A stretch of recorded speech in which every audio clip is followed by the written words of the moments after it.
Okay, good morning everyone, and can I welcome you to the sixth meeting of 2020 of the Social Security Committee. Can I remind everyone to turn mobile phones or other devices to silent, or indeed switch them off, so that we don't disrupt the meeting, as I lurch for my mobile phone to make sure I have done likewise. We'll get no apologies this morning, and I'm delighted to welcome two new members to the committee this morning. I'm delighted to welcome Tom Arthur and Graham Simpson to the committee. Welcome both of you. A pleasure to have you here, and can I put on record my thanks to outgoing departing Social Security members Michelle Ballantyne and Alistair Allen. Thank them for their diligent work on the committee. We move to agenda item 1, declaration of interest, and can I first of all invite Tom Arthur to declare any interest relevant to the work of the committee. Good morning, Convener. It's a pleasure to be joining this committee, and I can confirm that I have no relevant interest to declare. Okay, thank you. And likewise, Graham Simpson. Convener, I also have no relevant interest to declare. Excellent. Okay, we now move to agenda item 2, and the committee is asked to agree that item 5, consideration of evidence, and item 6, work programme discussions, are taken in private. Is the committee agreed? Agreed. Thank you. We now move to agenda item 3, the Scottish Fiscal Commission, and the committee will take evidence on the Scottish Fiscal Commission's forecast. And can I welcome Dame Susan Rice Chair and her team, who are Professor David Ulf, Commissioner Professor, Alistair Smith, Commissioner, Claire Murdoch, Head of Devolved Taxes and Social Security, and Claire Mellor, Senior Fiscal Analyst. You're all analyst. Got my teeth around that there. You're all very welcome this morning. Thank you for joining us. And can I invite Dame Susan to make an opening statement before we move to questions. Good morning. Thank you very much, Convener, and thank you for asking us to come and give evidence. I shall comment briefly on the maturing of the Scottish budget process, specifically in relation to the expansion of Social Security responsibilities in Scotland. Now, we've been calling this a new era for the Scottish budget. One of the main reasons is because it's the first time that Social Security makes up a very significant component of the budget in the coming fiscal year. As we all know, April marks the devolution of a further £3 billion of Social Security payments to Scotland. That adds about 10% to the government's resource spending. This additional spending not only increases the size of the Scottish budget, it also leads to complexity. And that's for several reasons. First, it increases potential volatility because any differences between budget allocations, which are based on our forecasts, and the actual amount spent on Social Security will have to be managed by the Scottish Government within the financial year, and that spending is demand-led. In addition, while we forecast the spending in Scotland, our colleagues in the OBR forecast benefit spending in England and Wales. Their forecasts are used by the Treasury to estimate block grant adjustments. Any variation in these block grant adjustments will also have to be managed as part of the Scottish budget. Yet another element is that the majority of our forecasts for disability and carers assistance are based on existing UK government policy. However, from what we've heard so far, we can expect spending to increase further when the new Scottish payments are launched. When the policy and operational details are clearer for these new payments, which we expect to see over the next couple of years, we'll incorporate those changes into our forecasts. And that means that the 5-year forecast that we make today will likely change quite significantly over time, as the level of spending we predict for the future can't yet today account for the Scottish Government's planned reforms. So it's reasonable to expect that we will see larger forecast errors with significantly reformed benefits. These forecasts are more uncertain because with new benefits and new policies, we have to rely much more on assumptions and judgments about what will happen. So our approach is to work closely with the Scottish Government, ask them to provide all available information on the new benefits, such as eligibility criteria, the application process, communication plans. We also look at the experience of the new benefits already launched, such as Best Start Grant, to see what we can learn from that. We review all this information along with data on the existing benefits to consider how we think things will change in the future, for instance, around something like take-up rates. We then use this information to produce our forecasts. Overall, we'd expect some of them to be too high and some of them to be too low, as we aim to produce central forecasts, and forecasting is as much art as science. Those effects won't always cancel out, particularly when a large benefit is changed, because a relatively small error in percentage terms could mean a big difference in cash terms. These inevitable uncertainties are part of the new era for the Scottish budget. What we can do in this context is to explain transparently how we've produced our forecasts, and we can highlight the forecasts which look to be the most uncertain. By the time of our next forecast, expected alongside the Scottish Government's upcoming medium-term financial strategy, we'll be only a few months into the financial year, and importantly, we'll have relatively up-to-date information then from the UK budget and from the OBR forecasts. At that point, we hope we can add clarity to the position of the UK budget for 2020-21. Fiscal devolution, especially of social security benefits, inevitably means greater uncertainty in the government's month-to-month finances. Regular monitoring of the budget during the year will be increasingly important, indeed essential. It might be a good idea to take stock again, perhaps after we've published our next forecast, but meanwhile, right now, we're very happy to take your questions. Okay, thank you very much, Dame Susan. I know committee members will want to look in more detail about issues about, having to meet in-year costs in relation to the actual spend rather than the forecast spend. We'll come on to that in a second. Can we start maybe with the Scottish Child Payment? It's one of these situations where I have to say to the Fiscal Commission, I would quite like you to be wrong, because of course we've all got an agenda to maximise the uptake of the Scottish Child Payment. This would be a good occasion to have got that wrong. That would be a positive thing, but it does have financial implications, of course, for the budget. So I see that the Scottish Government's policy options paper in June 19, for example, assumed an 83% uptake for Scottish Child Payment when rolled out, meaning it would go to 340,000, I think, of the 410,000 children that could potentially qualify at a cost of 180 million. But the Scottish Fiscal Commission forecast that it would be a 72% uptake and it would reach 284,000 children. Both forecasts would dramatically improve child poverty in Scotland. It would mitigate a lot of the issues there, but it has to be paid for. So are you clear as a Fiscal Commission why you've arrived at one forecast and the Scottish Government's arrived at another? So we have given a lot of thought and discussion to this. David, do you want to get into that? 2 or 3 points about this. The first is, as Susan said in her opening remarks, we are aiming to make a central forecast. So if we have a high number and a low number, we are duty bound essentially to go for a number somewhere in between those two. We're trying to make a central forecast because there are costs to the Scottish Government, both if we overestimate and if we underestimate the benefits. So that we go for the central forecast for that reason. The other thing is we're basing our forecast very much on our experience with Best Start Grant. Now, 2 things came out from our experience with Best Start Grant. One was that take-up does grow over time. So we assume initially low levels of take-up, and then those grow over time. But secondly, the lesson we learned from Best Start Grants was that take-up varies by different groups of the population. So what we've assumed in making our forecasts is that for families with children under 6, because they're already largely going to be in receipt of benefits like Best Start Grants, they will be familiar with the system, they will have access to charities and other bodies which will keep them advised of the availability of the new payments. And so we assume a high level of take-up for families with children under 6, so starting at 76% and growing up to 80% over the forecast horizon. Now, I have to stress these are higher levels of take-up than we assume with virtually any other benefit that we forecast. So we are aiming on the high side of our forecast there.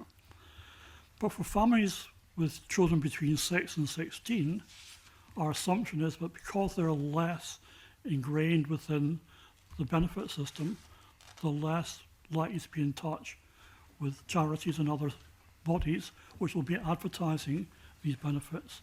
Take-up will initially be somewhat lower for that group. So we're starting with a take-up rate of 66%, which is in line with the levels of take-up we've seen for other benefits elsewhere. And then we grow that rapidly up to about 70% in the course of the forecast horizon. So we're basing our evidence, we're basing this very much on evidence we get, both conversations we have with the Scottish Government and with Social Security Scotland about what efforts they're making to advertise and promote these benefits, but also on our experience of forecasting other benefits and what we see of take-up rates with other benefits elsewhere as well. Okay. Now, our committee will, of course, track this through, and if the Scottish Government doesn't reach its target of 83%, we'll be asking why did that not happen. But likewise, the fiscal, and none of this is an exact science, understand that the Fiscal Commission's target appears, not target, projections are a bit too conservative. We'd be asking a similar question. But I suppose at the end of the day, what we want to know is what the financial exposure is on the Scottish budget in relation to this. So by the year 23-24, the gap would be £23 million between what the Scottish Government estimates it will be paying in the Scottish Child Payment and what the Fiscal Commission estimates it will be paying out in relation to the child payment. Each financial year where there's that difference between what the Fiscal Commission forecasts and has to be put in the budget and what the Scottish Government forecasts and is actually higher than the Fiscal Commission, does the Scottish Government have to publish any contingencies in relation to how it would meet that gap? Are they bound to do that in any way? Claire, do you want to? I suppose thinking about it from a financial perspective, at the moment we're forecasting for the coming year, so that's 2021, and then we're producing a 5-year forecast horizon. In the course of this year, the Scottish Government is going to launch the benefit, we're going to get the first data, we're going to see how many people actually apply and what take-up is. We're going to revise our forecast. So by the time we get to the full rollout of the benefit to all children under 16, by that point we should have more information about take-up. We'll be revising our assumptions, and we'd hope that by that point our forecasts were more likely to be accurate and the forecast error should be smaller. Okay, no, I understand that.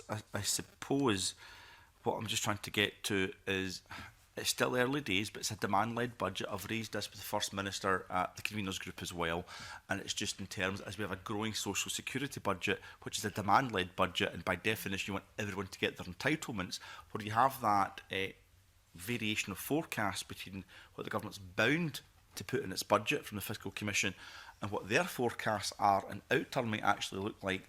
There's no requirement on government to say how they would source any additional expenditure as part of any budget process. That's just the day-to-day job of government. I think it is the job of government, and it may be that they look more generally at social security benefits. You're talking about one benefit here, and there are adjustments that government can make if the spend is too high, but those would be their decisions. That's why we've been stressing this need to monitor literally month by month just to see how the expenditure is actually going, because they will have to plan to address those concerns if the differential is the way you're saying. And would it be helpful in part of ongoing budget scrutiny if the government was to be clear? I mean, these are problems we want to have. I personally want the government to say, oh my goodness, we've spent £30 million more than we'd estimated on Scottish Child Payment. We have to find that cash, because it's getting cash to the families that most need this money. But what we also want to do as a committee is we just want to be absolutely clear that that can be planned for within Scottish Government budgets. Is there an additional layer of the budget process that's required in relation to any of this, particularly given the significant increase in social security budgets in the years ahead? The government has the ability to borrow if forecasts are significantly out. Again, they would be looking at the total of what their revenues would be and their output, their spending would be, to make a decision to do that. So they have some levers. They can launch a new benefit at a different time timescale. They can launch it with greater or lesser advertising. You know, there are levers, but there would be their levers in an operational sense. So they just have to be aware that they need to be cognizant of exactly the issue that you're raising, but there's not formalized a mechanism that they have to report on. I suppose perhaps yes. One of the reasons why we have been trying to explain so clearly in our report this time that Scotland is going to be exposed to a new era in terms of budgeting, that there are these risks involved in this. So we are saying very clearly to the government, you have to be thinking about how you manage these risks almost on a month-to-month basis within the budget. So there are things the government can do. It can draw down the reserve. If it gets big bonnet consequences as a consequence of the UK budget in next month, it might want to pay into those reserves in order to give itself a cushion that it can draw on later on. It can use its borrowing powers. There are a number of things the government can do to manage this process. And the message we've been trying to set out in our report this year is you really have to start thinking now about the process by which you are going to be managing this, because it will be a month-by-month variation in expenditure that you will have to try to manage. Okay. Can I just ask a final question about the last comment there, Professor Ulf, rather than the levers the government has at their disposal? I know members want to come in and ask in a bit more detail specifically about those levers. I suppose what I've not articulated very well, I feel like, is that month-to-month variation between what the Fiscal Commission is forecasting, what the Scottish Government is forecasting. Of course, the Fiscal Commission figures are then locked into the budget, and then there's the real lived experience of people as they claim their benefits, and how our committee could monitor that on an ongoing basis. Will there be a outturn tracker that our committee could look at, if you like, just to see how things are going in real time, rather than waiting to 18 months down the line where there's a report that was done 6 months earlier that our committee eventually gets, and then we take evidence on that report? Does that make sense? Yeah, it does, because what you're, I think, triggering for us is the understanding of how does this committee carry out its responsibilities and stay very close to this. Do you have a suggestion there? Yes, so I suppose we're producing the forecast now for the budget, and then, as you say, those are locked into the budget. But in May, when the Scottish Government does its medium-term financial strategy, we'll be producing updated forecasts. We'll have updated forecasts for spending in 2021. And then if the budget's in December, as it has been in previous years, at that point we'll again be producing an updated forecast, which will set out how much money we think is being spent. So there's two occasions where we're already setting that out. And then the question is, I suppose, how the government ties that in with their budget revisions process as well, and how they use our forecasts there. Okay, so two opportunities for the committee in normal times. This year's budget's not normal times, of course, May and December. That's helpful. Graham Simpson, did you have a supplementary on this particular Yeah, just point? following that theme, I think you partially answered it, but I was thinking, are we going to have a more regular tracking system? Yeah, maybe on a month-to-month basis of how the spending's going. Well, we cannot forecast with any precision on a month-to-month basis how spending will go. And I speak from experience when I worked for HMRC. We could forecast annual VAT expenditure to with 1% error, but forecasting on a month-to-month basis, which people inside HMRC wanted to have in order to manage VAT proceeds, was beyond our limits of forecasting. Wasn't so much forecasting, Professor. It was more, how's the spending going? That should be something which you get from Social Security Scotland. Okay. Just you were asking that question. I think we're both asking questions to the Fiscal Commission that's probably we should be directing to Social Security Scotland in relation to the data we can get from them on a regular basis to track absolutely. it. Yeah. Can I just one more question to if the it's Professor? On this theme, because there's someone else doing a different based theme. on something he said, and you mentioned, Professor, about government processes. Are you convinced, are you satisfied that they've got those processes right? Well, all I can speak of is our interaction with the Scottish Government. we have really fruitful meetings with both the Scottish Government and Social Security Scotland to try to understand as much detail as we can about how they're proposing to both launch, manage and advertise these benefits, and how they're also proposing to put resources in to delivering those benefits. All of that information is enormously helpful to us in constructing our forecasts. But if I can add one point, we've been, of course, here emphasising the risks to the Scottish budget that arise from the very big increase in social security responsibilities. But behind this, there are other risks, and in particular, with the Finance Committee, a couple of weeks ago, we were discussing the risks arising from income tax forecasts, particularly next year when it looks as if there's going to be a big reconciliation to be made because of from income tax. And I think the point that we've been trying to emphasise is that because uncertainties in the social security budget, being demand-led, might well require borrowing, if the government cannot find expenditure reductions elsewhere to manage them, the government needs to think about its borrowing and budget risks more than 1 year ahead. And the fact that there are very substantial budget risks coming up next year is something that should condition the government's decisions this year when it contemplates this year's risks. Thank you. That's a little bit of questioning drift, Mr Simpson. We were on Scottish Child Payment in particular. I know other members want to come in and look at those uncertainties as we develop our lines of questioning. Thank you for that. We'll take the Deputy Convener now. Thank you very much. This is one of particular areas of interest is the budget volatility issue, and so I was going to ask you about what the impact of the UK budget and how that's affected your forecast, but I can clearly see that it certainly made it even more complicated than it already is. But so I wanted to kind of move, because I kind of know the answers to that from what you've said in your opening statement. I wanted to ask you about the levers that are open to the Scottish Government then. So they've made a decision to defer the 2019-20 in-year reconciliation. That will now be applied now, well, this year, 2021. And just for the record, when we questioned the Minister, Shirley-Anne Somerville, she's quite clear to the committee that if spending is above budget, that she would first look to the rest of the social security budget before looking more widely across the Scottish budget, and she confirmed that the government would have to look on a month-to-month basis.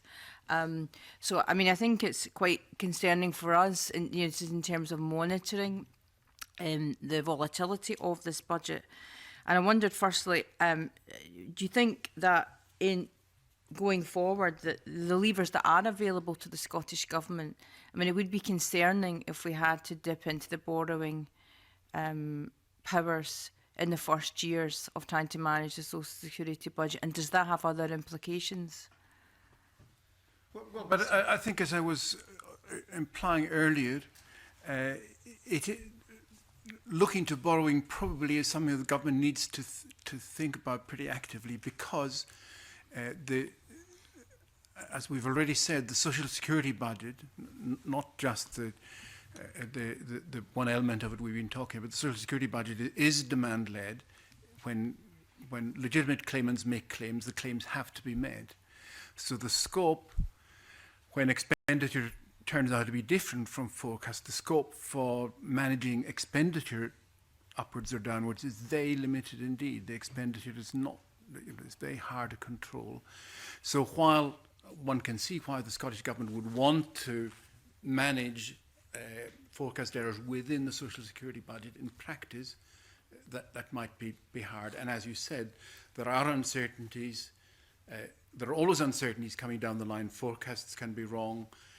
The block grant adjustments that go into the budget are varied and vary during the year, and this year those variations are probably going to be bigger because of the UK budget process having followed an unusual route this year. So the current block grant adjustments are based on relatively old UK forecasts. So there are uncertainties which have to be managed. It's hard to manage them by managing social security expenditure. So it has to. Those are really issues for the wider Scottish, the wider issues about the Scottish budget and Scottish borrowing, which leads me back to the point I was making a few minutes ago. And in thinking about borrowing, the government needs to think on a multi-year basis, because you can't make your borrowing decisions year by year without thinking about the future implications. So the short answer to your question is, I can see why you'd rather not have borrowing take the strain, but realistically we have to think that borrowing is the area where forecast uncertainties have to be dealt with, and that's one of the reasons why the Scottish Government has got borrowing powers. So that's helpful in terms of understanding if the government were to draw down that particular lever, then they need to plan for a number of years and not just 1 year. What implications does that have? So I don't know what period that would be, over 3 or 5 years, if the government were to use their borrowing powers in order to deal with the Scottish budget demands. If that was one implication just goes back to something which David said. It's possible that after the UK budget, the Scottish budget will get substantial Barnett consequentials. I mean, we have to wait and see what the UK budget looks like. And one of the things in the current circumstances of uncertainties about social security spending, and income tax reconciliation coming down the line, one of the things the government needs to think about quite carefully, as David said, is if there are Barnett consequentials, do we spend them? Do we regard that as relaxing this year's budget constraints and focus on spending more this year, or do we book it against possible future borrowing needs? Mm-hmm. And you might get a sense of where David and I would go on that. Mm-hmm. Yes, so this is quite a tricky decision. Just lastly... But the other point to make here is that when you're thinking about borrowing, the government has borrowing powers of up to £300 million per year, driven by forecast errors. So it's not as if you use them 1 year, you can't use them next year. It's a recurrent level of borrowing power you get to use for forecast errors. So that's another factor you need to bear in mind.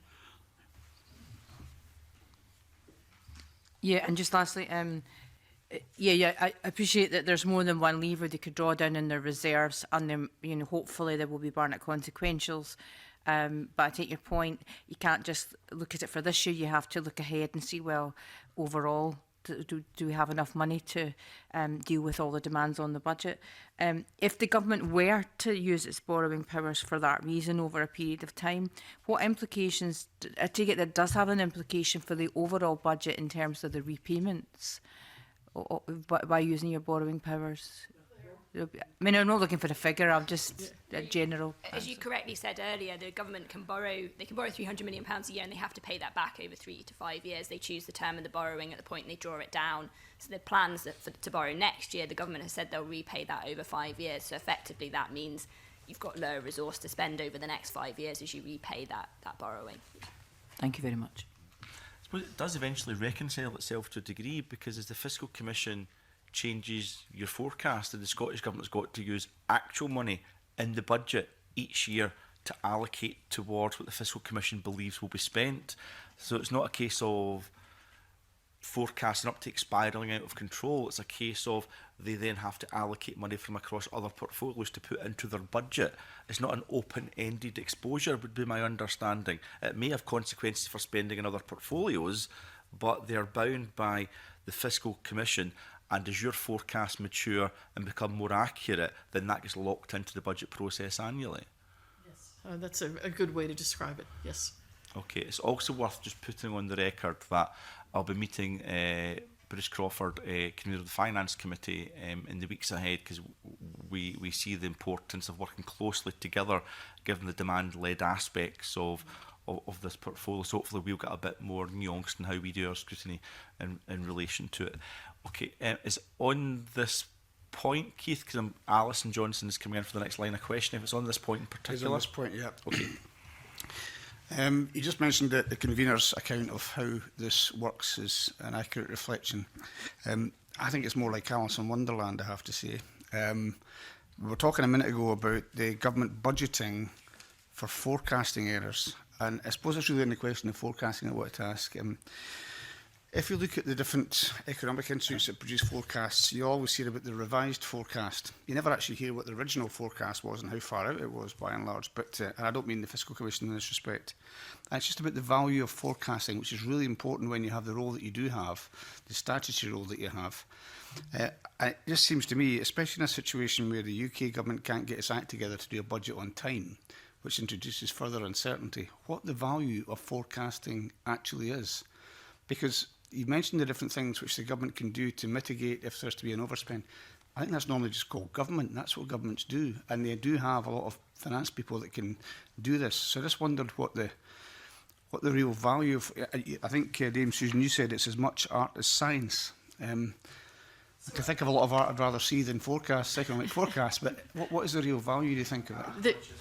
But just to ask forecasters what the value of forecasting is. Yeah, so, but Susan. there are two ways to answer the question. One is, what is the value of having a budget process, a whole system where you have independent forecasts that you have to use, and that's really important. And the value of having an independent fiscal institution like the Scottish Fiscal Commission is, in a way, to keep a check on the ambition, genuine ambition and desire of the government that happens to be in power.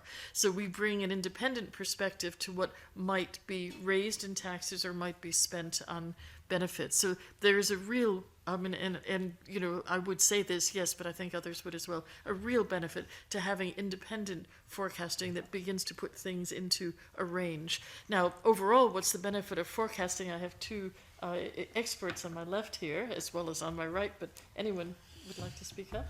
Well, one thing to say is, supposing you're trying to design a policy on Social Security, it kind of helps to know what that is likely to turn out in terms of a budgetary cost in the years ahead. And since it is the years ahead, you don't know today what that's going to be. The only thing you can rely on are forecasts. And then, as Susan has said, the next question is, well, who does those forecasts for you? And in Scotland, we've decided that the Scottish Fiscal Commission, an independent body, will produce those forecasts for you. I happen to think, having had experience of working in government where it wasn't an independent body, there was a real value to having independent forecasts. I'll just make a quick comment to say that I think the check on ambitious government really should be the electorate rather than another body. But this is a difference in philosophy, I suppose. But thanks, Gavina. I think I'm indulging both our new members of the committee this morning because Tom Arthur's asked for a supplementary as well. Very brief, very Tom. brief supplementary, and thank you, Convener, for indulging me. It was just to ask how your forecasts around social security spend inform your forecasts around economic performance. The Scottish Government clearly sees social security as an investment in the people of Scotland. So, for example, if there's additional spend in Scotland, do you factor that into the equation of economic performance, perhaps due to increased demand because people have more disposable income, or because it is going to support people into employment, or allow them to be healthier for longer, for example, and stay in work? Well, certainly that the link that you're talking about between the health of the general population, especially as they become older, and economic performance is a real one. And it's something that economic policy makers should take seriously. It's not something that plays a significant role in our forecasts, because when we're doing our economic forecasts and looking, for example, at the levels of employment or levels of participation in the working population within Scotland, which are a bit below where one might like them to be, and looking at things like productivity. Yes, in the long run, you would expect a healthier population to have higher levels of labour force participation, and a better educated population to have higher levels of productivity.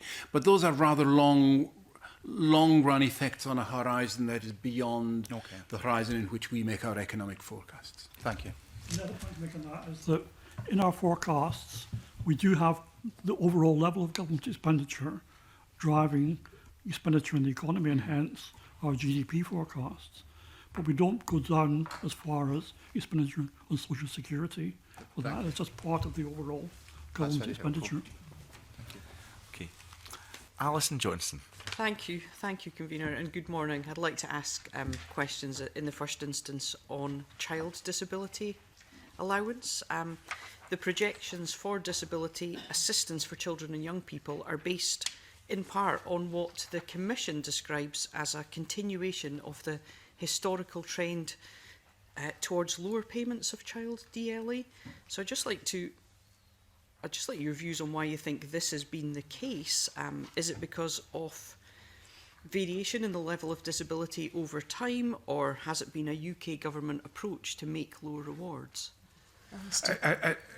As we understand it, the main driver of the reduction in the average level of award is to do with a change in the kinds of disabilities being covered. So there are fewer recipients with significant mobility elements in, and that affects the average level of the award. So when you're looking at claimants who are not claiming because they're immobile, then the average award becomes lower. And we are assuming that that's going to be a continuing pattern with the new benefit, and we identify that that's a risk to the forecast, because you may detect from my words, this is our interpretation of what's going on. This seems to be what's happening. It may be a long-run trend, and therefore the pattern we've seen may continue, but these things can change. But that's what it's about. It's about fewer recipients of the benefit requiring help with mobility. Okay, thank you. And on the theme of disability assistance for working age people, regarding what other policy detail might be needed in that regard, the Commission and the Scottish Government have reached an agreement that projections for disability assistance for working age people will be produced at a later date, when there's more information available on the design and the way it is assessed. I mean, what is it that we're waiting to learn there? What are the major aspects of the detail and assessment of the payment that the Commission need to know in order to make forecasts?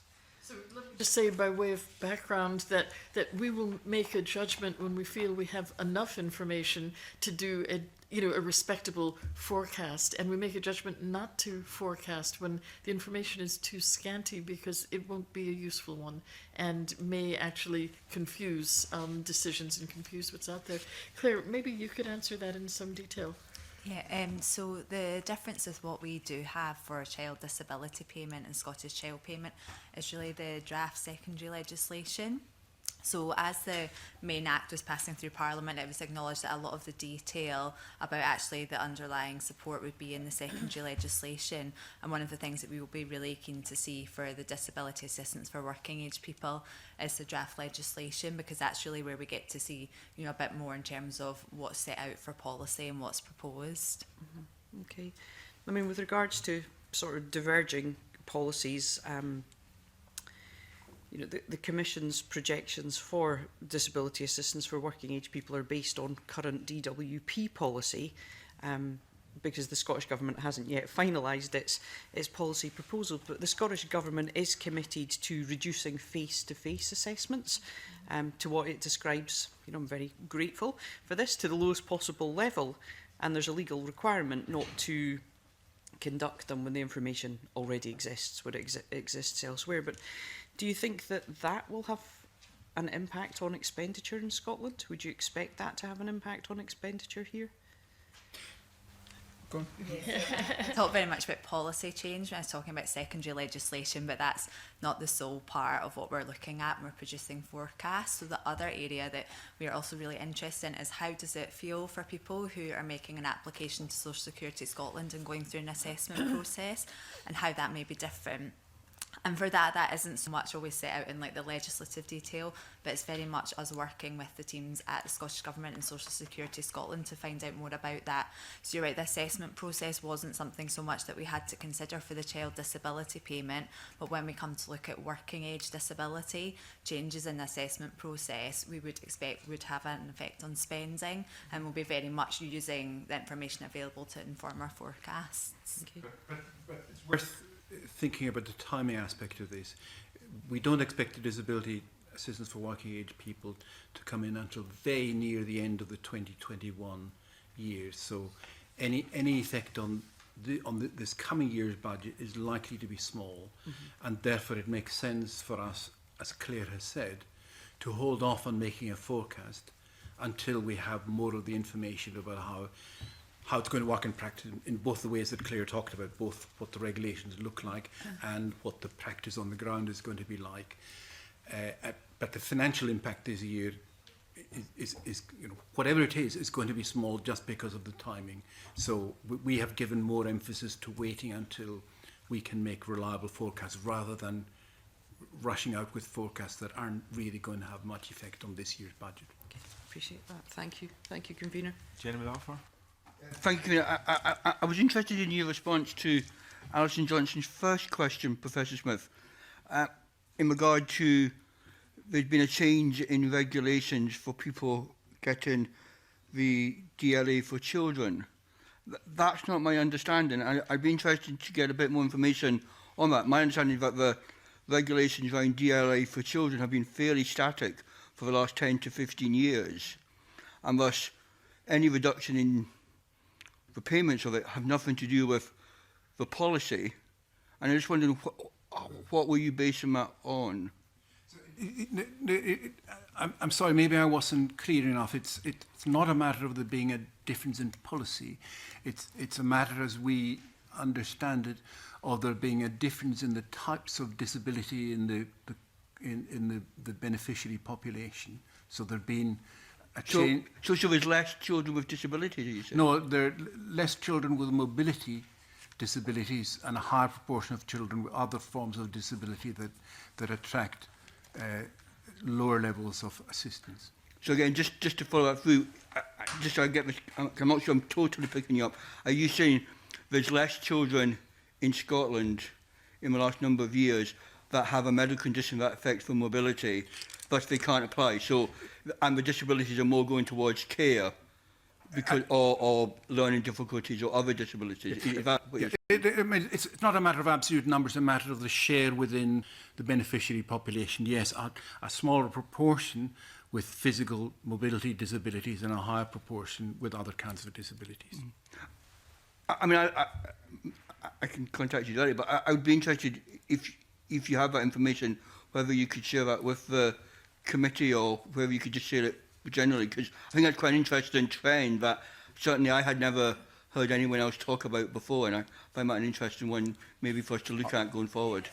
We do have that information, so it's based off published quarterly statistics from the Department for Work and Pensions, and what you see in it is specific to the child recipients. And what we are seeing is that over time, and it's been over a long period now, so it's a long-term trend, but we're seeing the amount that children are receiving has decreased. And as Alistair's alluded to, when we delve into it a bit further, it's about less children receiving the mobility component, because there's the two components, or receiving the lower part of it.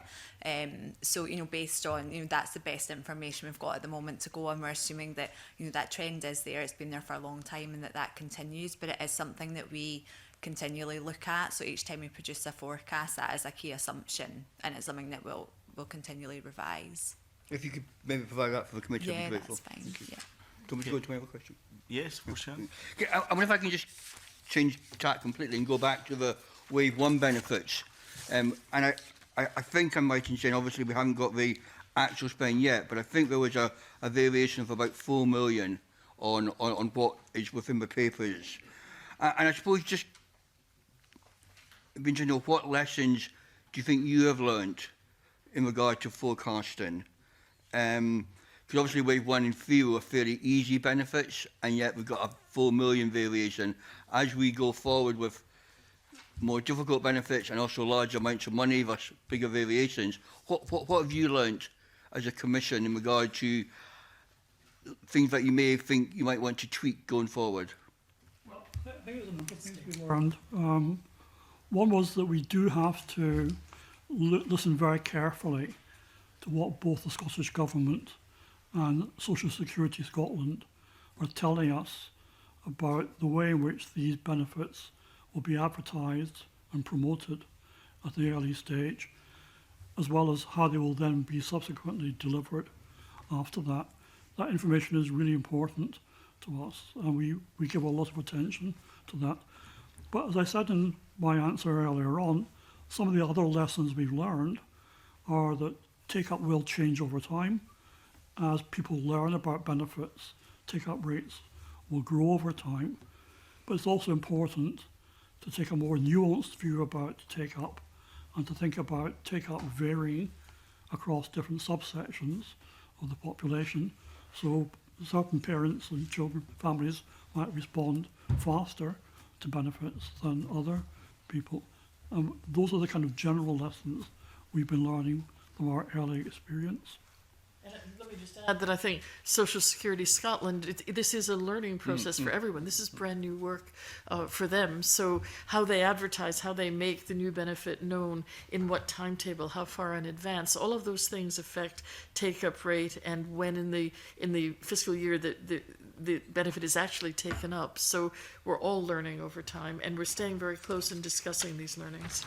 And since we're all learning, maybe we should all speak and answer your question. And I'll throw in just a couple of further points.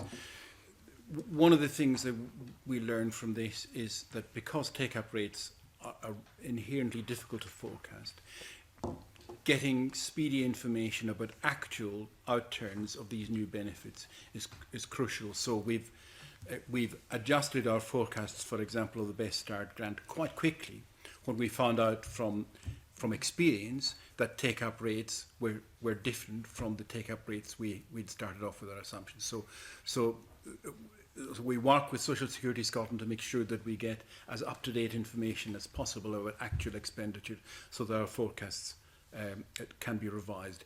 And the other thing we've learned, which has gone into the forecasts of child disability payment, is that even when a benefit is handed over from the UK government to the Scottish government and the formal eligibility rules don't change, there's a bit of publicity, there's a bit more recognition of the benefit, and that itself can have an impact on take-up rates. So our forecasts for the Scottish, the child disability benefit assume that there's going to be an initial spike, primarily coming from the fact that this is not really a new benefit, but it's a newly administered benefit, and that itself has a behavioural effect on potential claimants.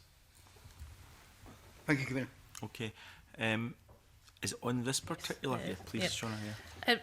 Just so I'm absolutely clear, we have a table that shows us the updates and forecasts over the year, and the changes made to the 2019-20 forecast since December 2019. Just so I'm clear, what was the starting point of forecasts for the Wave 1 benefits from the SFC? So we ended up with a figure of 4 million. Where did the SFC start the forecast? What was the figure at the starting point? What's the total for those 5 benefits in the 2019-20 budget? I'm repeating the question, though, but one of my colleagues will have the answer by the time I get to the end of my slow sentence. Colleagues can get that answer. So we individually compare all of our forecasts to the forecast last December, but I'm not sure I can mentally add up all the Wave 1 benefits that quickly in my head. But it is 4 million lower than it now is for 1920, if that makes sense. Yeah, I guess I was just trying to get in my own head a trajectory of what the forecasting changes were from the starting point to the 4 million. It's increased by 4 million. Yes. And the reason for that is essentially the data that we've seen over the course of the year that we then reflect in our forecasts. And some of the forecasts are slightly lower, so carers allowance has come down slightly, and some of our forecasts have gone up slightly, for example, the Best Start grant. Yeah. Our recent document says that the Social Security portfolio spending was going to be 437 million in 2019-20. So it's 4 million on a total of 437 million.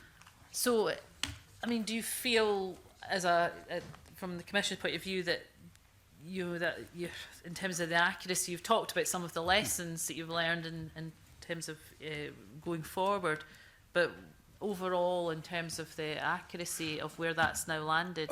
Yes. For a £4 million forecasting error on a £437 million is more than not bad. It's very good. But we shouldn't overclaim about this, because the number of 4 million is the bottom line of forecasts. Some of which went up, and some of them were positive numbers, some of them were negative numbers. So if it had only been a couple of the negative ones, it would have been a very different position. If they'd all been positive numbers, the forecasting performance would have been the same, but the bottom line would have looked much less favourable.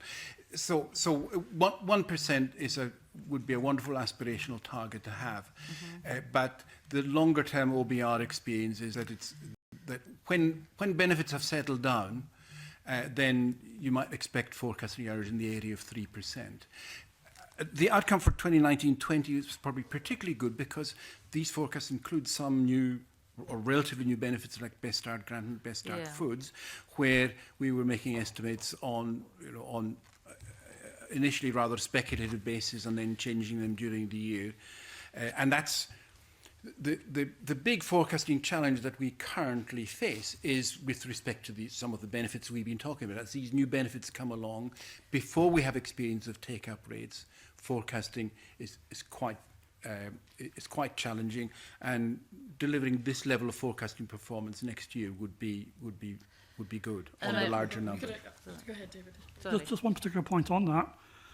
One reason why we have this 1% error on our last year's forecast is precisely because there are about 5 or 6 different benefits, and the errors are going in different directions and cancelling out to some extent.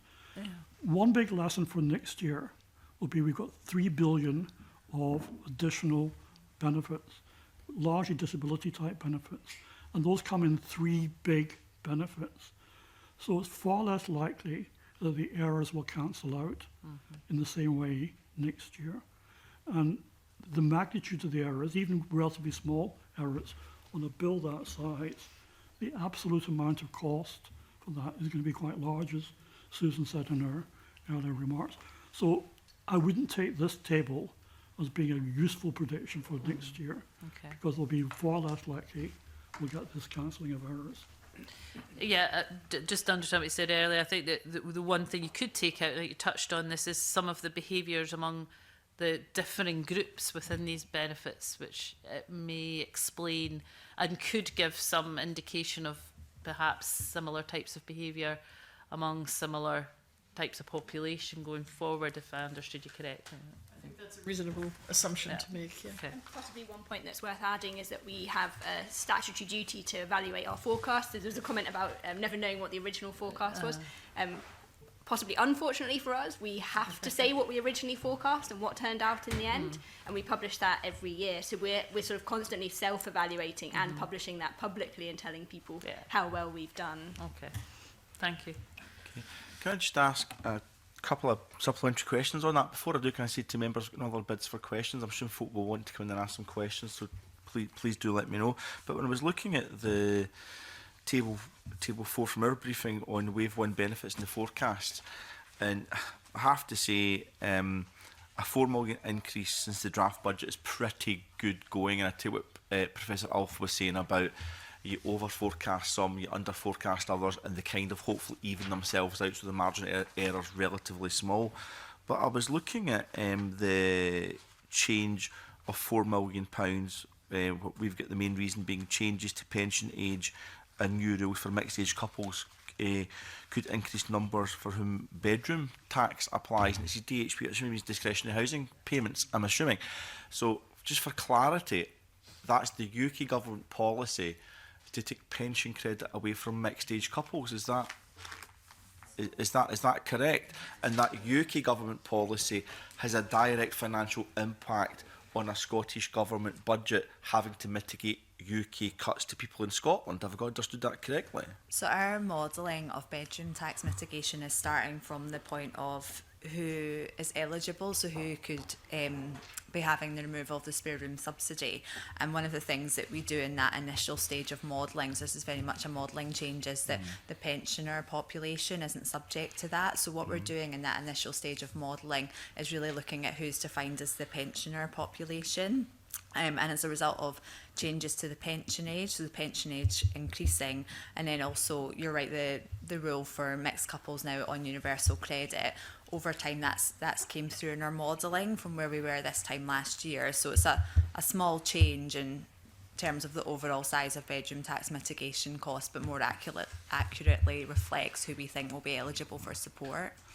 Yeah, it's £4 million, which might in percentage terms be a small change, but in money in the pockets of constituents will represent as a significant amount of money. Do you have a breakdown between what has been increase in the pension age more generally and what is the change in mixed age couples? Is there a breakdown of that £4 million? Because this committee, and for the new members of the committee, this committee were deeply concerned, united on a cross-party basis, that the mixed age couple changes to pension credit should simply not happen. And I think the figure we had, it was something like 5,300 families might lose up to £7,000 a year because of those changes. This committee has got an ongoing and direct interest in relation to that. So not only are they losing out, it's putting an additional burden onto the Scottish budget to mitigate some of these issues as well. So we've got 4 million there. Is there a breakdown in relation to that? So that is an area that we're working further with the Department for Work and Pensions on. So currently our forecasts are based on information on housing benefits. So it's either housing benefit or universal credit recipients.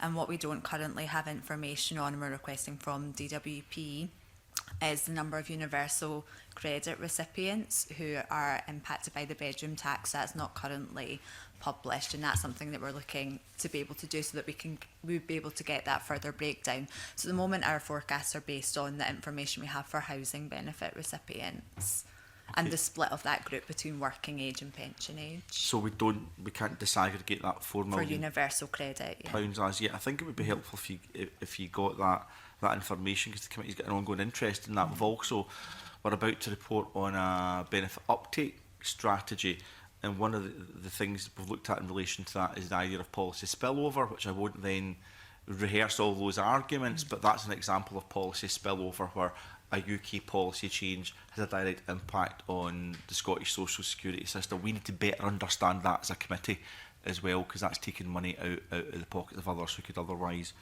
receive it. I did say there was no other questions. Did Mark Griffin want to come in at that point? Yep, thanks, Convener. It's just on the subject that you've raised on policy spillover. We've been talking about how a policy change by the UK government has now increased the spending of the Scottish Government on discretionary housing payments by £4 million.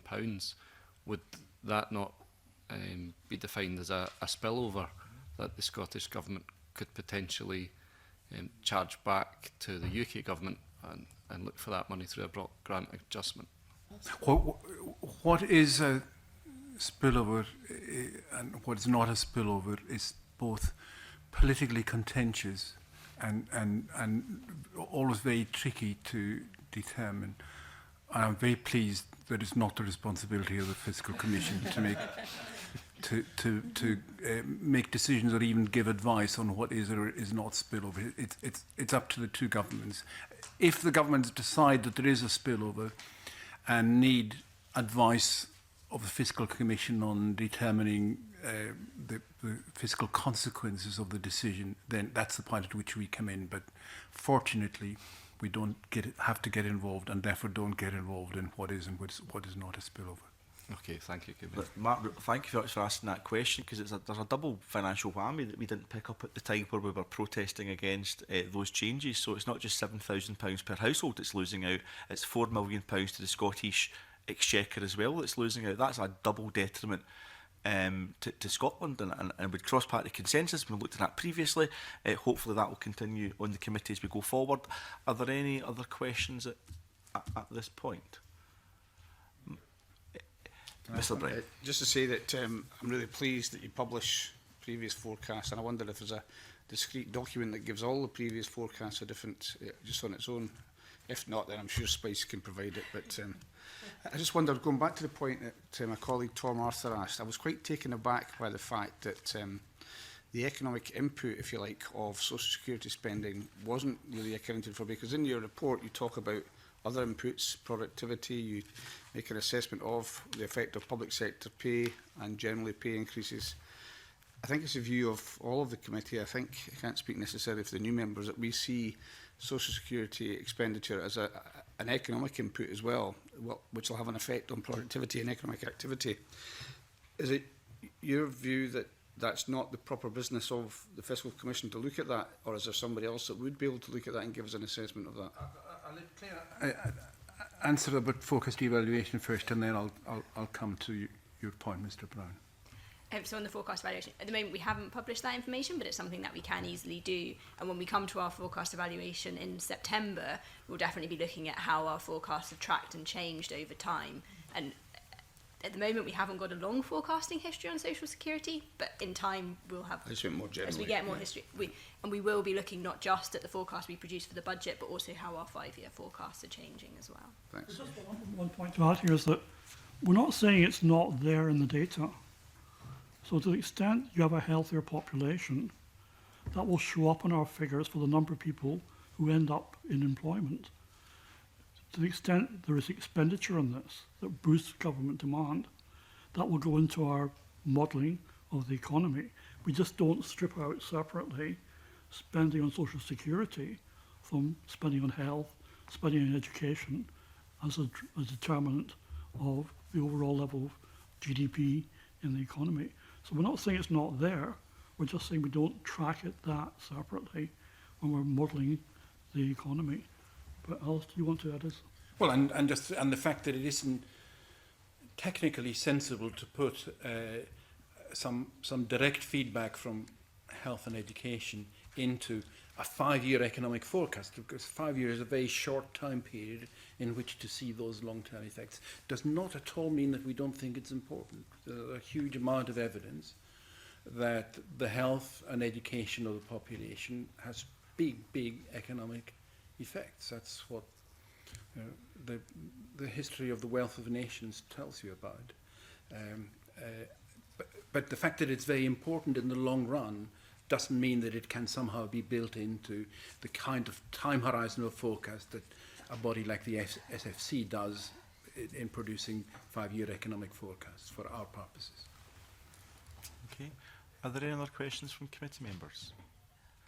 Are there any kind of closing remarks? I mean, we'll get a little bit of time. This is good having time. We're not trying to lose the time we've gained, but is there any kind of closing comments Dame and Susan may want to make before we end this particular evidence session?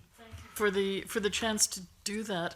I would say, just as a personal view, that you've asked some very good and pertinent questions, and I think that's really important. And that this idea that Social Security is now growing from here to here in terms of being part of the budget process, it really is a huge responsibility now to keep an eye on it.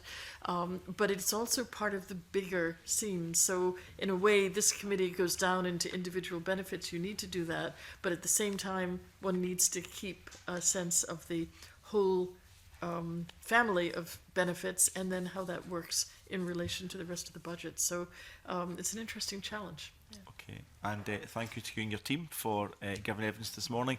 We'll just suspend briefly before we move to the next agenda item. Thank you.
Okay, welcome back everyone. We now move to agenda item 4, which is correspondence from the DWP Scotland Area Director. Can I remind members that following concerns were raised by Linda Fabiani, MSP, the committee agreed to write to the Scottish Job Centre Plus District Manager seeking clarification on the current procedure for MSPs making universal credit constituency inquiries. Can I refer members to paper 4, the response from Margarita Morrison, Area Director for the delivery of universal credit services across Scotland.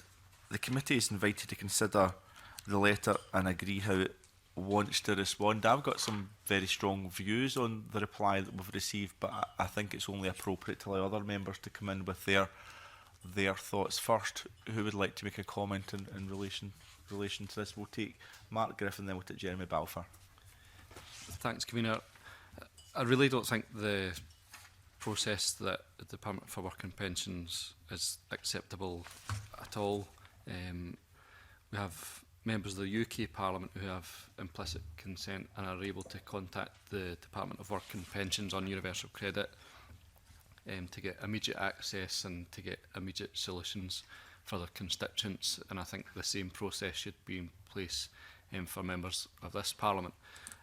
And if you look at it on the whole, the Department for Work and Pension is a reserved organisation, but there's much more nuance in that than just saying that that is a reserved body. We have the power to legislate and make policy on universal credit flexibilities.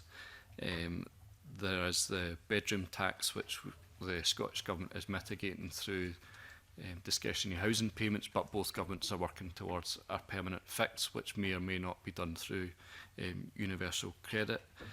We have a Scottish Government and Parliament ambition to see split payments within couples made through universal credit, and there is a potential for a future new benefit or top-up, which the Scottish Government, Scottish Parliament has powers over, which could see changes to universal credit specifically in Scotland. It's not simply that universal credit is a purely reserved benefit, which we have no input over. We have a whole range of levers and changes that we can make to universal credit, and I think that having 2 tiers of access to supporting our constituents is completely unacceptable, and that the DWP should reflect on the changes that we can make here within this Parliament and give implicit consent to all parliamentarians in representing their constituents. And if that becomes the mood of the meeting, we can decide how we can best get them to reflect on that once we hear everyone's views. I'll take Jeremy Balfour, then Shona Robertson.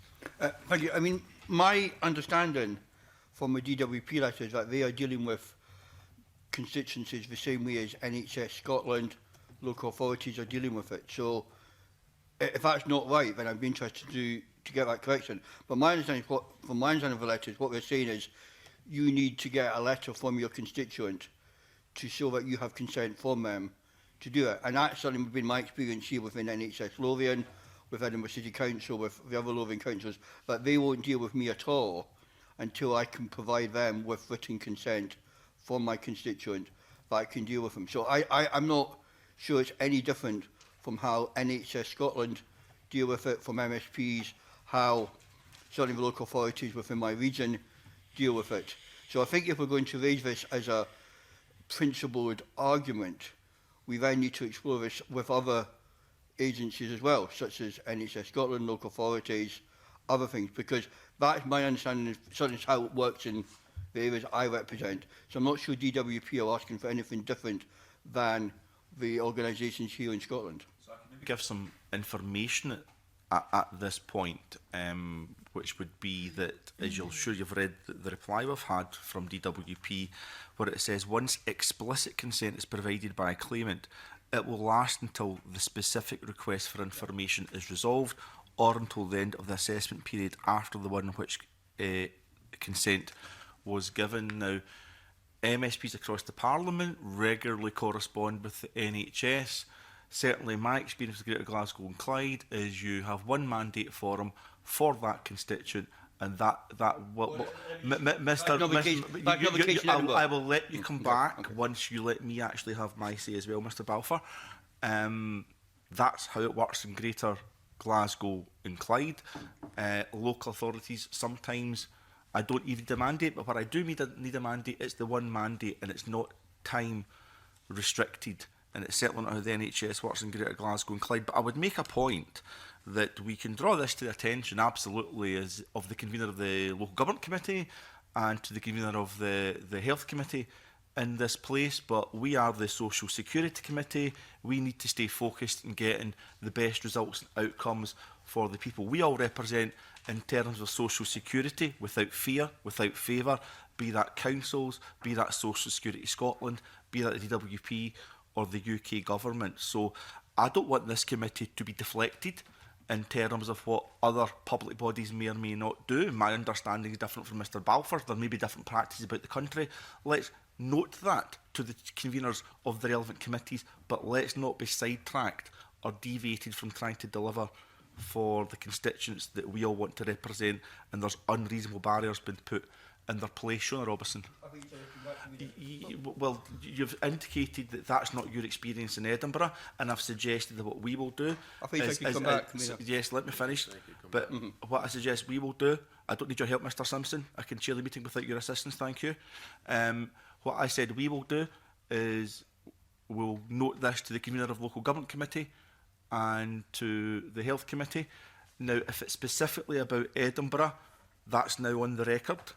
Other members want to come in with their views in relation to how the DWP does or doesn't do its business. Would you like to make any additional comments on that before I allow your colleagues in, Mr Balfour? Yeah, I personally, if working for you, don't think this is unreasonable.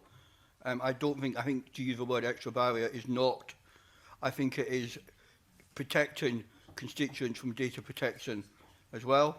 So I disagree with you, and I think it is important to note that there's clearly different practices across Scotland in regard to this, but I don't see it particularly as an actual barrier getting a consent of your constituent. So I'm disappointed the cross-party consensus may be fragmenting now. That's not very helpful, but that's your want. Let's see if we can build some wider consensus here. Shona Robertson, then the Deputy Convener. So I think I understand what Jeremy Balfour is saying, but there's a crucial important point being missed here. So mandate and consent forms due to GDPR are standard for the NHS, local government. The thing here, though, that's different is that MPs and MSPs are being treated differently. So if you go along as the MP and you take up a constituent case with the NHS or local government, you'll have the same process to go through as an MSP. The difference here is that MPs are being treated differently than MSPs. MSPs are being required to do something that makes it more difficult for the constituent in front of them as it would be for an MP. And for me, that is the difference. And for all the reasons that Mark Griffin very articulately laid out, even if you were to say, oh, this was the argument, which I don't agree with, I don't think there should be any difference, but even if you were to concede, well, it's a reserved area, it no longer is a black and white reserved involved area. There are a lot of different things that have changed, particularly over the last year to 2 years, that mean that we very much have a policy direction when it comes to benefits and the nuances that Mark Griffin very, very well laid out. So I think the crucial point here, and I hope Jeremy may accept that, is that people, MPs and MSPs, are being treated very, very differently. That's not the same for other bodies that constituents come to raise issues about. Not right now, but I will of course let you back in to respond to that, Jeremy. We've got plenty of time in hand. So Paul McNeill, then Graham Simpson. Yeah, so initially I thought that's a fair point. You were required to do it for dealing with the NHS, but for the same reasons that Shona has outlined. Now, we are going to stand up for the rights of elected members in this Parliament, or we're not. Now, there's other examples of where we're treated differently for no reason. So the area of privilege, for whatever reason, I mean, this is the strongest devolved Parliament in the world. We do not have the same rights of privilege to speak as MPs do. For what reason? And in reverse, so why aren't MPs then required to go through the hoops? They are not responsible for the NHS, but the NHS will reply to, we're not treated any differently. So why are we being treated differently when it comes to the DWP? So it can't be one rule for devolved issues. And no one would, maybe question why an MP would be taking up an NHS matter, but they're perfectly entitled to do so, and you wouldn't want to change that. Also, I do object to being referred in the same sentence as a third party. I feel that's where this letter's really going when I read it closely. Is, well, you've been in the same position as a CAS worker or whatever. I mean, there's got to be some respect for the elected members and the responsibilities that we have. And lastly, I see this. One of my concerns, and I have dealt with this when I was asked to check that the person I was representing had signed the appropriate mandate form. It took quite a few days because the job that they were in, they couldn't just go into their journal whenever they wanted. They had to wait until they were home. So it did delay it by 24 hours. And this was a very important issue about, it is going to delay things. There is implied consent for MPs, and it's implied because they are holders of office. Everybody knows who they are. They're elected by thousands of people. So are we. We're entitled to ask, in principle, for the same thing. And I'd like to think that on that point, although I do accept Jerry's initial point, I think the overriding point should be we need to stick up for ourselves here. I think, Graham, in a wee second, I think it's worth also observing that how the DWP approaches this in different parts of the country, or even in the same part of the country, depending on who you get at DWP, can be a bit inconsistent. One of the things we'd asked for was for a greater clarity and consistency in how this is done, and making sure that there's not barriers. Having looked at the annex that's been made available to us about the protocols that DWP workers should go through, it's pretty much open to interpretation. And what Margaret Morrison's done is recirculate that guidance, but the guidance I don't think provides the clarity in itself that we'd be hoping to get a consistent approach. Whether we agree or disagree to that approach, it should be consistent. I think the annex is suitably vague, that it could be interpreted in a draconian fashion if they so chose to, or otherwise, and that's certainly been my experience, depending on the case that my constituents' office makes. Apologies, Graham Simpson. Convener, I think there's actually a way through this. If I'm trying to be helpful, I think we can all agree that there should be consistency between the way MPs and MSPs are treated. So if we can agree on that, then the question is, well, should MPs and MSPs have to seek consent to deal with a constituent, whether it's through the DWP or the NHS or councils?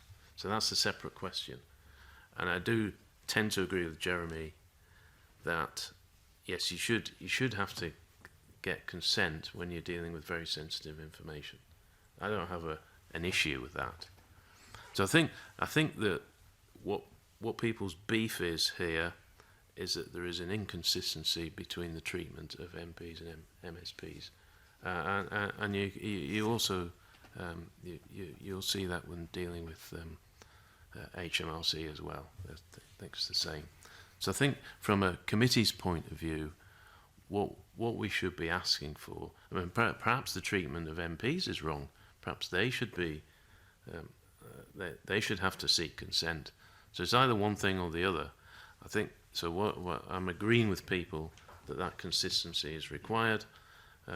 If the committee wishes to take that forward, that's what we should be seeking. Consistency across the board. Either we have to get consent or we don't. I personally think we should have to get consent, but it should be the same for everyone. Thanks for your views. I am going to sit everyone in to respond. Shona, then Alison. So I think that's really helpful. I don't let any constituent leave my office without getting consent, and we have a consent form, and it's signed, and it's simple, and it's straightforward. The issue here is this isn't simple and straightforward. It's made to be difficult. So I don't think there's any concern about consent. It's about how that consent is given, and it should be easy, and it should last for as long as the constituent is in need of assistance from the person's office, whether they're an MP or an MSP. And if we're able to agree on that, then it becomes a matter really for the DWP to have to take on board and resolve, because I would really like to try and take this forward on a cross-party basis. So if we're able to agree on that, I think that gets us to a place, and then it's about, you know, keeping it simple. We all have consent forms that, you know, is good enough for every other public agency. It should be good enough for the DWP. Alison? Yeah, I mean, I think consistency is at the heart of this. I agree wholeheartedly with Mark Griffin's comments and with Shona Robinson's, and I appreciate Mr Simpson's endeavours to find some common ground here. But I do think it would be more straightforward to afford MSPs the same treatment as is afforded to MPs than it will be to have 600 odd MPs agree that they too will have to seek explicit consent on this issue. I mean, GDPR, it's as much an issue for them as it is for us, and they have implied consent. So it really doesn't make any sense. And I think probably all finding that we're receiving more and more correspondence on social security issues on an ongoing basis. So we really, and that's only going to increase. So I think we do need to get this sorted. And it's interesting, this sharing sensitive information. By the time the constituent has written to you in the first place, I think most of that information has already been shared. We're acting on information that we already have. You know, they've already contacted us with it. So I don't think it's beyond the realms of possibility that we can ask for the same implied consent that MPs enjoy. Okay, so Deputy Convener again, and then Keith. I just wanted to come back. I mean, I just have to be frank. I think my reading of the letter, that it's not really good faith. I don't think the letter's been written in good faith. If you actually look at examine the detail of it, they're offering us very little, right? So the explicit consent, so we might, even if we agreed about explicit consent, we're not getting it for very long, because if you look at it, it's very restricted. So I just feel they're not really offering us a great deal. So that might be a solution, I suppose, if we were all treated the same. But as Alison says, I don't see how we're going to reverse the situation that MPs have enjoyed for quite some time, where it is. It's not that implied consent is still consent, and I still think it stands up, because, and that's what MPs are. That's the, if you like, the privilege they're being allowed. It's implied because if you go over the door of an MP's office, it's implied that if you're seeking help, then you are consenting. It's a form of consent, but it isn't obviously as robust as they would like. I'd like to also, as a point of information, in the in some of the work the committee's done on data protection, we've had witnesses that have said there's totally overkill, right? And it's being used and unnecessarily. It's becoming a barrier to a lot of things. So I suppose equal treatment is quite important for me, but I don't see how we can. I don't think MPs would accept it, and I hope the committee would at least agree that this is what we're being offered here is very restricted. So even if you said it okay, as Shona says, well, should be, it isn't really. I don't even think it's that simple. At least the NHS one is quite simple. So you sign a form, and that should be the model. But we're being offered nothing like that, and I think that should certainly be the starting point. And the problem is, Graham, how do we get MPs then to roll back on what the kind of implied consent that they've... I don't think they will. I think you're probably right. The MPs probably wouldn't agree to that. But from our point of view as a committee, what we're asking for is the same treatment.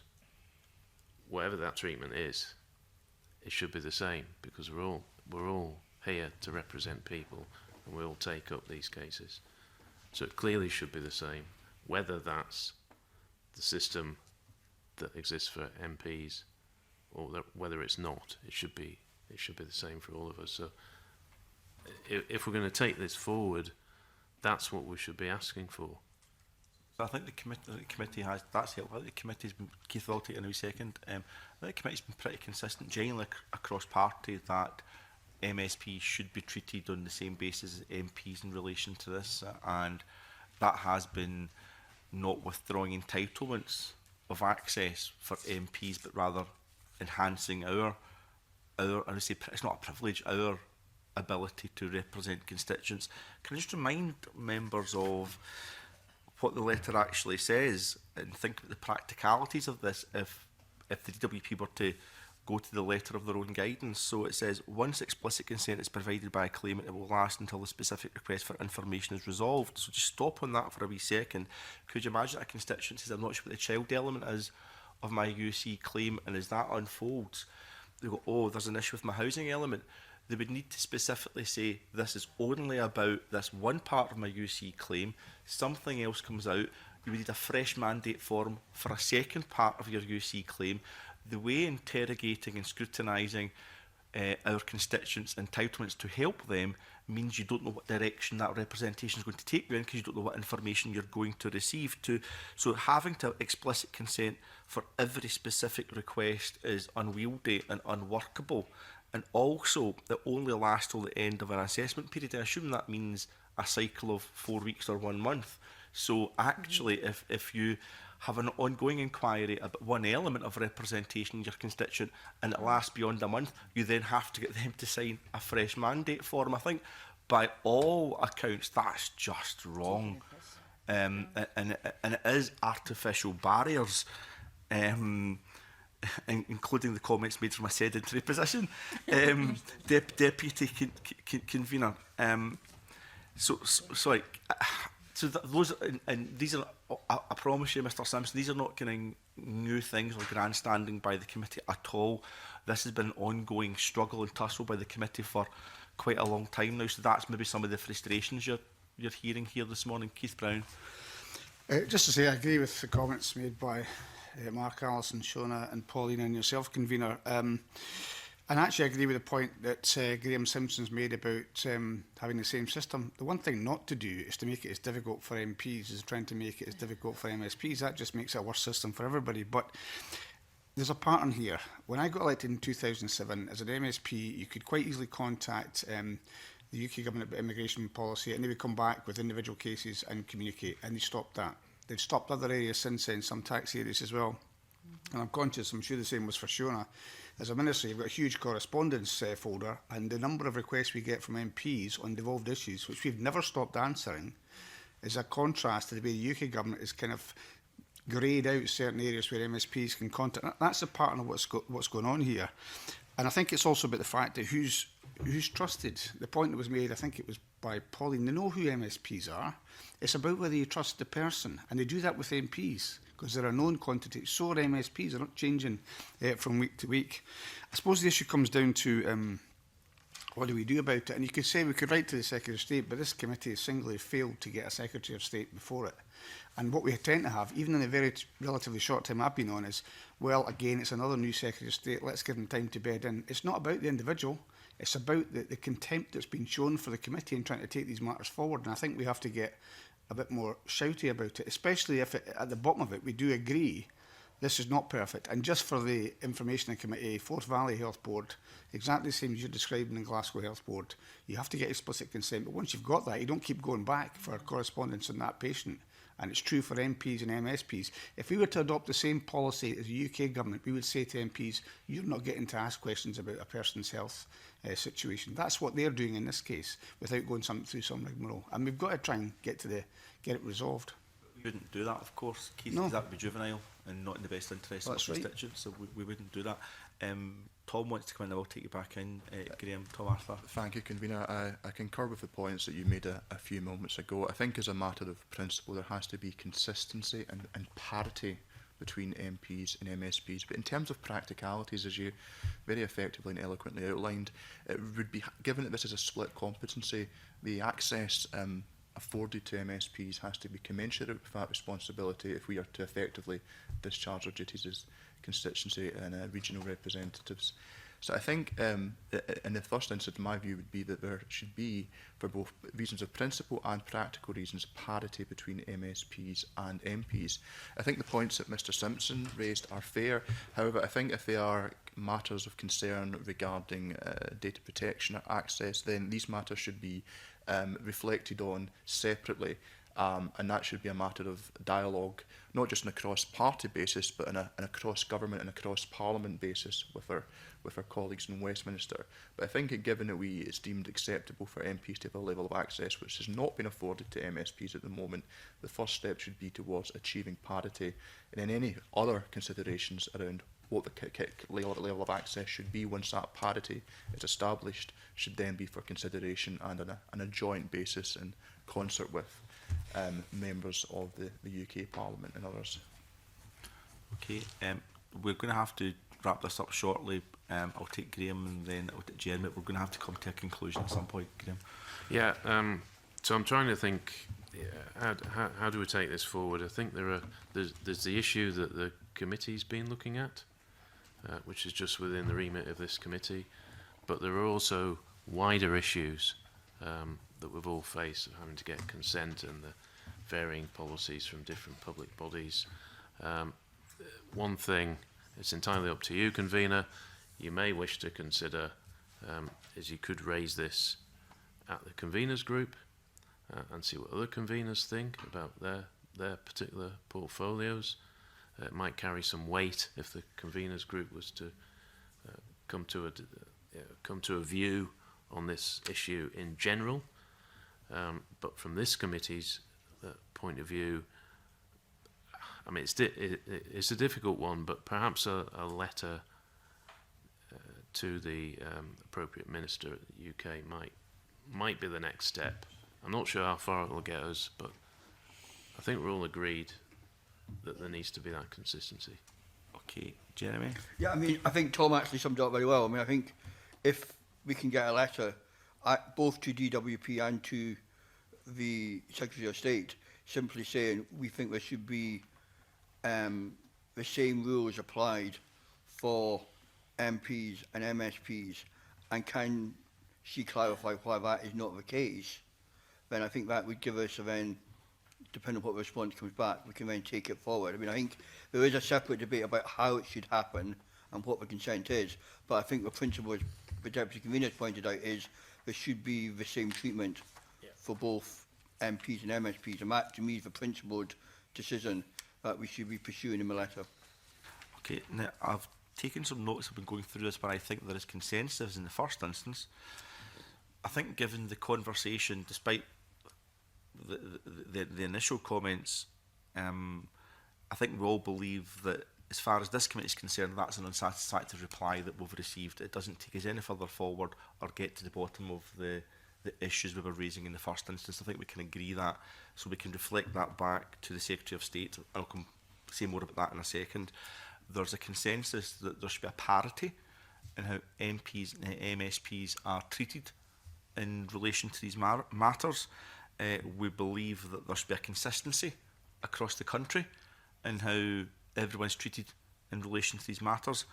I hope we've got some consensus that everyone having read Annex A and having looked at Margaret Morrison's response, there's a lack of clarity in how the guidance could be interpreted, and if we could spell that out, I think that would be helpful as well. I did read out the bit about mandates only been valid in one assessment period. I would like to think we've got consensus that the time-limited nature of mandating is not satisfactory either. And we should, can I finish what I was saying? I will take you back in, and that we should mirror some of that back. And given the example I was giving in relation to when you start one inquiry in relation to universal credit, having to pick one narrow thread of a universal credit claim to be mandated to get information on that, and then seeking an additional mandate for another thread of a universal credit claim, which is essentially the one constituency inquiry that you're making. It just evolves as you get more information. That it's not satisfactory or particularly acceptable to need fresh mandates for that one case. I'm hoping in all of those matters we can get an agreement that none of those things are acceptable. And I'm going to take you back in, Jeremy, to give additional thoughts, but do we have agreement that all of those things I've outlined are not acceptable? No. Okay. That's unfortunate. What bits do you not find you're in agreement with, Jeremy? I think it's the last kind of comment to make. I mean, I think we need to focus on getting it right for both MPs and MSPs. That to me is the issue.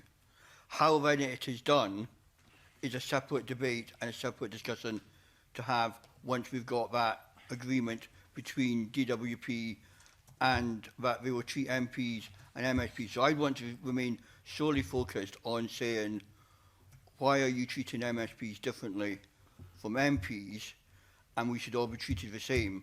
And then I think, given the committee's right, I don't think MPs are going to want to go down a more complicated model. So we may end up with where we are. But that's a separate issue.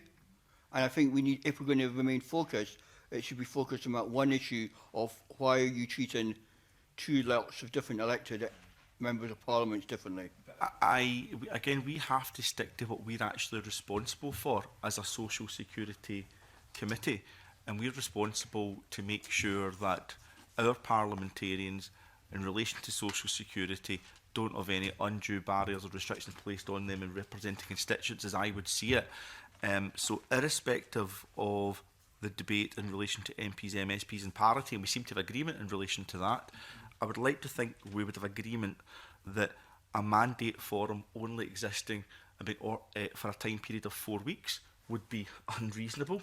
I would like to think that if we're inquiring about a universal credit claim, we don't have to spell out the individual elements of that claim with separate mandates each time to be authorised to get information.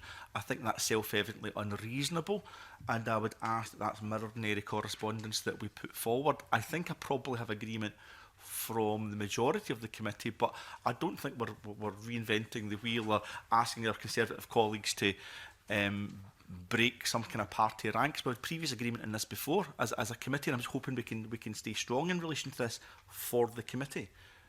Graham. Thank you. We've got agreement that MPs and MSPs should be treated the same. I wasn't comfortable with some of the language that you were suggesting, but I think if we boil it down, what we're asking for is to simplify the system. So if we were to send a letter in those terms, I think we could agree to it. But I would be less comfortable with some of the more inflammatory language. But you'll be sending a letter round the committee, I presume, for approval. Well, possibly let me, and we can do that. But let me just check by what you mean by, I'm conscious of the time, what you mean by inflammatory language, Mr. Simpson, because I asked the committee to decide whether we thought the time-limited nature of the mandating process was not acceptable, 4 weeks, and whether we thought the very narrow nature of the mandating process was restrictive, and could that be looked at again. I didn't see anything inflammatory in relation to that, to be honest. And I think we all need to be quite careful for language in relation to these things. Keith? Yeah, that if you think I don't see how it can possibly be the case that in arguing for equal treatment for MSPs and MPs, it doesn't also go to the point about how well the system works, which is, if you think about it, if we ask them to do this and they say, okay, right, we think everyone should do this, we're going to ask MPs, you can imagine what the MPs are going to say. It's never going to happen. We all know that's not going to happen. That point's conceded. My own view, convener, is I know that you're very keen to get a cross-party support. I do not understand why two MSPs would want to limit the role of MSPs in trying to progress social security cases. And I'm not that concerned about the fact that if people want to stick in that and they can justify that, let them do that. Well, let me just finish, because I'll listen to everyone else speak. And actually, I think the endless correspondence that we go through in these things gets us nowhere in the end. I would say get the Secretary of State here.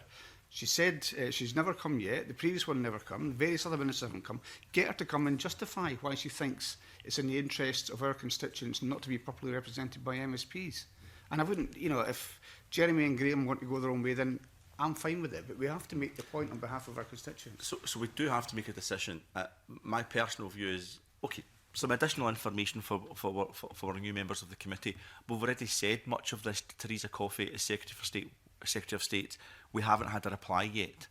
But what we've got now is we've got a reply from the DWP that allows us to put a much more detailed letter back to the Secretary of State, and again ask for her to come to this committee, as we've done already, and very diplomatically, without inflammatory language. In fact, if you go back to the official report, Mr. Simpson, you'll see some very complimentary comments I've made about the Secretary of State for her initial dialogue with myself. So we do our business professionally at this committee. But I think for my own integrity, I don't think I could sign up to a letter that kind of says nothing and goes nowhere. I want to champion the constituents that I represent, not withdraw rights from MSP so that we can't effectively represent our constituents. Deputy Convener, then let's come to a decision. Thank you.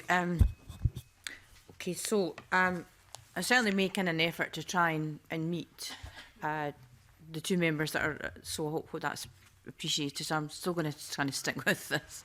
But if not, if there's a difference of opinion in the committee, I think he's right. I think we'll just have to go our separate ways on it. But I just wonder if we narrowed it down, if the first point is, well, we want to know why you won't treat us equally. So we're agreed on that point. So whether you put it in this letter or the next letter, it seems to me we're all agreed that whatever process, it needs to be simple. Right? And I would hope we would agree that, that there is an issue about the length of the consent. It's too short. It needs to be a reasonable length of consent. We could leave that open-ended. I think for the parliamentary term, but I'm happy to leave it open-ended. And lastly, if all else fails, I am perfectly content with the idea of implied consent. I'm okay with it. I'm okay with parity on the basis of implied consent. And I'm happy to leave that point until we get there. But I wondered if you would at least concede that in the initial letter, that if we're saying point 1 parity, point 2, well, process needs to be simple, and point 3 needs to be, well, a month is too short. We need to have a longer consent, and we can debate what that longer consent is. And if you could agree on those points, if we get a response and they say, well, we're not going to change it, then we can discuss whether or not the committee's agreed on whether implied consent. And that would be my position. I want to make that clear. If they say not... I think that's wonderful, because I think what the Deputy Convener's just said are all the things I said initially at the start. So I think what I'll do is, I'd said parity, consistency, clarity, time-limited nature, and the kind of narrow aspect of it. So I think what we'll do as a committee is, why don't we get the clerks to draft a letter to the Secretary of State urging her to respond to those issues, but to come to committee as early as possible.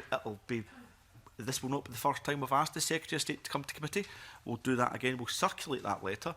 If we cannot get agreement from the Conservative members, I would intend sending it anyway, and noting that the Conservative members did not sign up to that, and that at least gives us an opportunity to stick together as a committee. But what I'm not going to do is sign off a letter as convener of this committee that I think does not fully express the needs of the constituents I represent, that are pretty much struggling with the welfare state and their interaction with the WP at the moment. I think we all have an agenda to help them. So we can... The letter is sent in the terms that Pauline McNeill has expressed. The letter, so the letter will be circulated.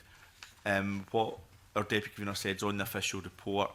I will not, as with all of these matters, I don't personally write the letter. I ask my clerks to sum up the mood and the agreement. They draft the letter, and that goes out for consideration. And I think that's important for clarity as well, Mr Simpson, because when you see a letter going round by the convener, this is a considered, professional, careful look at what the committee's agreed to this morning. But it'll be up to the Conservative members whether they sign up to that or not once they see it. I think we now have to move on, Mr Balfour. Just because it's been on a public record, and obviously people have been watching this, will the letter be brought back to the committee so it's publicly, people can see what is publicly written? Because we've obviously had a discussion. People may wonder what has actually been written. We've had this long discussion. So the way we've done our business and the length of time we've both been on this committee, Mr Balfour, is any letter I send as convener goes on the website and is in the public domain, and that's absolutely vital for openness and transparency. So nothing will be secret, nothing will be hidden. The views expressed by this committee will be public in relation to that letter, as will be whether or not our Conservative colleagues sign up to that. Okay. Right, we now move to agenda item 5, which we've previously agreed to take in private, so we now move into private session.